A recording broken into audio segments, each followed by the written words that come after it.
আসসালামু আলাইকুম রহমতুল্লাহি ওয়া বারাকাতুহু। প্রিয় দিনী ভাই ও বোনেরা, আশা করি আল্লাহ তাআলার অশেষ মেহেরবানিতে সকলে ভালো আছেন। আজকের ভিডিওটিতে আমরা জানব 3টি বিশেষ ইশারা আল্লাহ তাআলার, যা আমাদের ভাগ্য বদলে দিতে পারে। মনে রাখবেন, যখন আল্লাহ কারো ভাগ্য বদলাতে চায় তো তাকে কিছু ইশারাও দেখায়।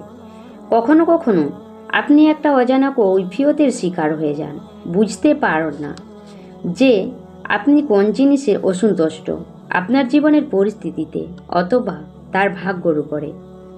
আপনি নসিব আর সময়ের সাথে লড়াই করেন, এটা না ভেবে যে নসিব লেখার ইখতিয়ার আল্লাহ আপনাকে দিয়েছেন। আপনি আপনার দোয়াগুলোর মাধ্যমে যখন চান, যেভাবে চান বদলাতে পারেন। আল্লাহ বলেন, আমি আছি, তুমি আমাকে বলো, আমি তোমার সব কথা শুনবো, বুঝবো আর সন্দেহ ছাড়াই তোমার উপরে বিশ্বাস করব।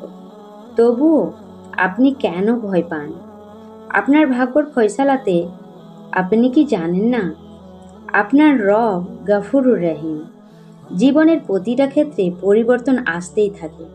পরিস্থিতি বদলায়, জিনিসগুলো বদলায়, এমনকি ভাগ্য তাকদীরও বদলে যায়, কিন্তু আপনি বুঝতে পারেন না। আল্লাহ কোরআনে বলেন, হে মানুষ, যে খেয়ালগুলো তোমার অন্তরে আছে আমি সেটা ভালোই জানি। আর জেনে রাখো, জমিন থেকে আসমান পর্যন্ত এই দুনিয়াতে যা কিছুই আছে সেটা একমাত্র আল্লাহর হুকুমেই হচ্ছে। আর কোনো ব্যাপারে কারো কোনো ক্ষমতা নেই যে সে তার ভাগ্য বদলাতে পারে। আপনি এটা কেন ভুলে যান যে আপনার রব দিনকে রাতে আর রাতকে দিনে বদলাতে পারে? আর তাহলে কি তিনি আপনার তকদিরের ফয়সালা বদলাতে পারবেন না? শুনে রাখুন, আল্লাহ কোরআনে বলেন যে আমি যেটা চাই সেটা মুছতে পারি, আর যেটা চাই সেটা আপনার বানাতে পারি। সেই রব আপনার চাওয়াকে, আপনার ইচ্ছাগুলোকে পূরণ করতে পারেন। আর এটা জেনে রাখুন, যেখানে রহমতের অশ্রু গড়িয়ে পড়ে সেখানে রহমতের ইলাহি ছড়িয়ে পড়ে। নবী করিম সাল্লাল্লাহু আলাইহি সাল্লাম এই সুখবর শুনিয়েছিলেন যে তোমার রব তোমাকে পরিত্যাগ করেনি এবং শত্রুতাও করেনি। আর অবশ্যই আপনার জন্য পরবর্তী সময় পূর্ববর্তী সময়ের চেয়ে শ্রেয়। আর এই কামিয়াবি আল্লাহ আখিরাতের জন্য নয়, দুনিয়াবি কামিয়াবের জন্য করেছেন। অনেক সময় আমাদের জীবন অনেক খারাপ সময়ের মধ্য দিয়ে অতিক্রম করে।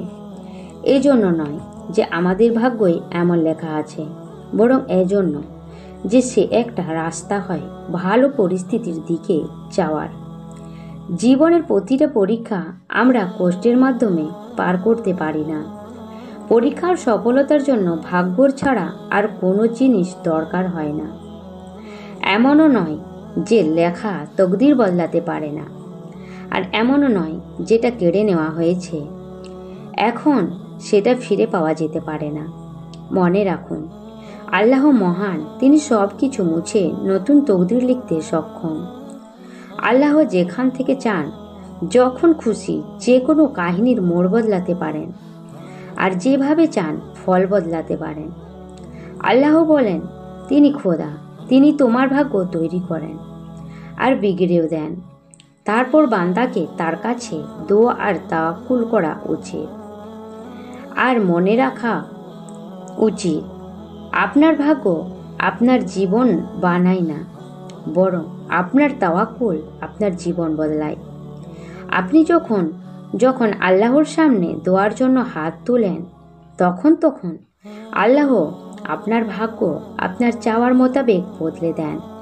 আর সত্য এটাই যে জীবনে আপনি সেটাই পান যেটার জন্য আপনি চেষ্টা করেন, আর আপনি সেটাই পান যেটাতে আপনি সবর করেছিলেন।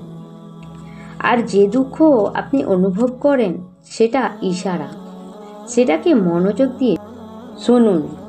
যেভাবে দিন রাতের সঙ্গে আর কোনো ফুল কাটা ছাড়া হয় না, সেভাবে গরম আর শীতের মৌসুম হয়, তেমনি কোনো খুশি দুঃখ ছাড়া হয় না।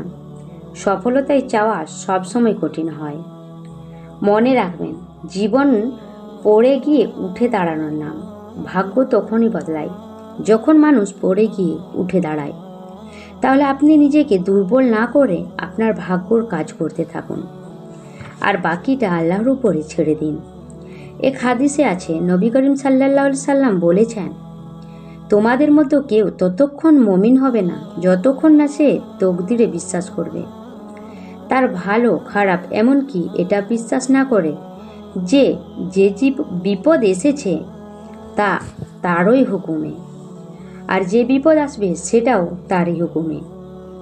যখন আল্লাহ কোনো মানুষের ভাগ্য বদলাতে চান, তো তার উত্তম নিশানি হলো এটা, যে তাকে তার দিকে টেনে নেন।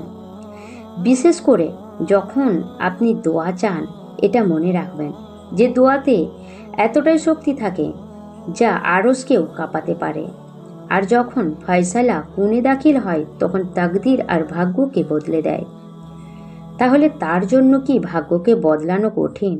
ভাগ্যর উপরে হতাশ হইবেন না, আল্লাহর উপরে ভালো ধারণা রাখুন আর প্রশান্ত হয়ে যান। যে গভীর বিশ্বাস আপনি আল্লাহর উপর করছেন, সেটা এ কথার প্রমাণ যে মজেজা আপনার ভাগ্য লেখা হয়ে গেছে। সুবহানাল্লাহ। এরকম আরও ভিডিও পেতে চ্যানেলটিকে সাবস্ক্রাইব করুন এবং ভিডিওটি কেমন লাগলো অবশ্যই কমেন্টে জানাবেন। ভিডিও দেখার জন্য অসংখ্য ধন্যবাদ।